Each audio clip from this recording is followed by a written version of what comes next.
I've travelled a fair amount in the US. People have always been friendly and hospitable, much more so than in the UK, in fact. But you can't deny that there are significant cultural differences that extend beyond simple variations in how words are spelled. One of those aspects in which the UK and the US differ is just how religious our respective countries are. The US is a very religious country. It'd be difficult for a president to become elected if they openly declared themselves to be an atheist. Whereas the UK is not a very religious country. Being an open atheist would be no impediment to becoming Prime Minister. But oddly, despite this religious difference between the two countries, the US was established as a secular state, whereas the UK wasn't. Archaic though it may seem, Church of England is deeply intertwined within the institutions of the UK. The current head of state, Queen Elizabeth II, is also the head of the Church of England, hardly secular, although many of the roles she performs in this regard are ceremonial and symbolic. Amongst other anachronisms is the House of Lords, the UK's upper chamber, consisting entirely of the peerage, such as life peers, hereditary peers and some dukes. 26 of those peers are the bishops and archbishops of the Church of England, the Lords Spiritual. Like all peers, they are not elected. The people of the UK had no say in their appointment. The House of Lords Reform Act 2014 allowed peers to retire or to resign, to be excluded for serious criminal offences, or to be removed for non-attendance during a whole session. Otherwise, they're there for life. And it was not until 2015 that women could hold a position as a Lord Spiritual, as it was not until 2014 that the Church of England allowed women to be bishops. Now that is an actual injustice that needed righting, unlike most of what fourth wave feminists whinge about.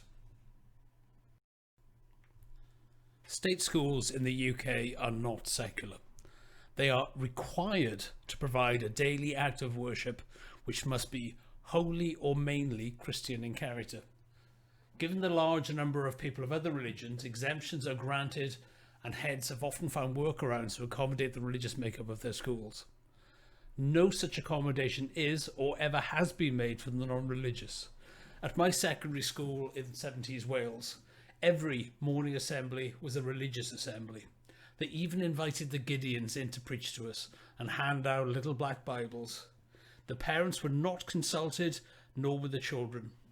I made repeated requests to be exempt on the basis of my atheism, but the requests were always denied, all the way up to the sixth form when I was legally an adult. Those with different religious beliefs, Jehovah's Witnesses for example, were granted exemptions. It was almost as if the concept of atheism did not exist, or was so repugnant to the establishment that they couldn't tolerate its existence.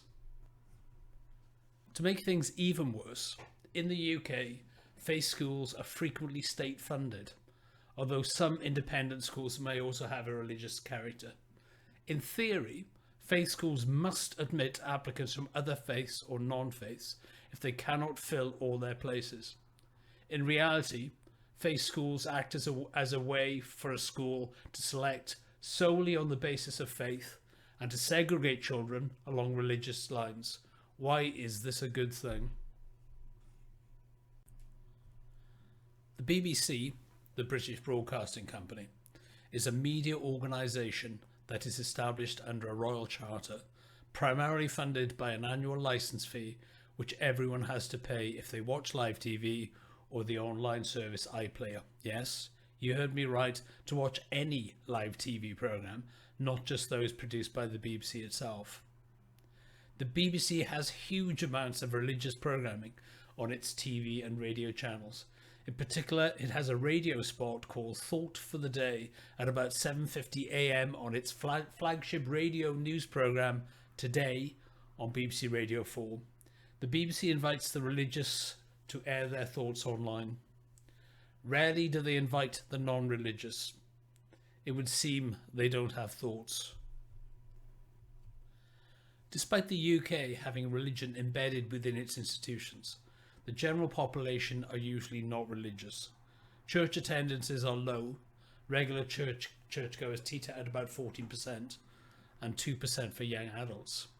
Religion does not permeate people's daily lives as it seems to in large parts of the US.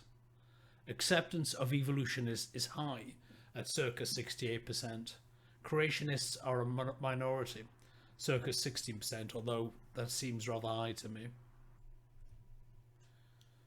The US was founded as a secular state, despite the majority of its citizens probably being Christians, although not all of its founding fathers.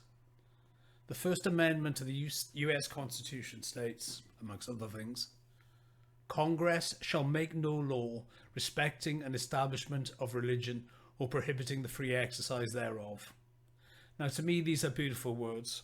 Having had religion shoved down my throat for all my school life, and to a lesser extent ever since, in the words of Thomas Jefferson, there shall be a wall of separation between church and state.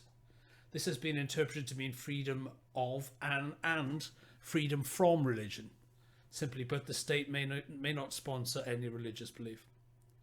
This has been extended to include any agency acting on behalf of the government, including public schools.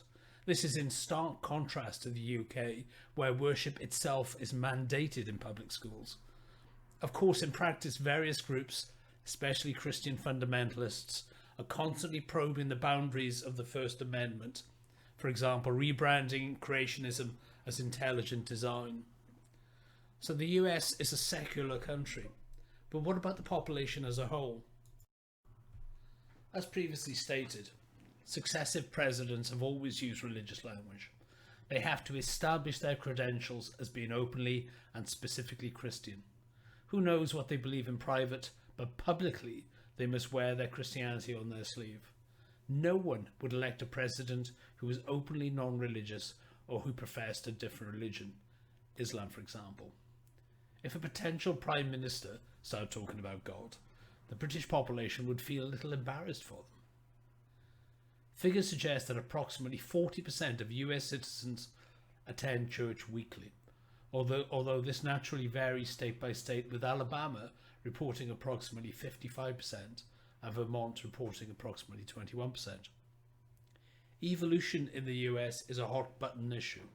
Approximately 31% of Americans are young Earth creationists, and only 32% believe in evolution as a natural process, i.e. without direct intervention from God. 22% believe in evolution guided by God, in short, not evolution in a correct Darwinian sense. So we have this strange contrast between the UK and the US.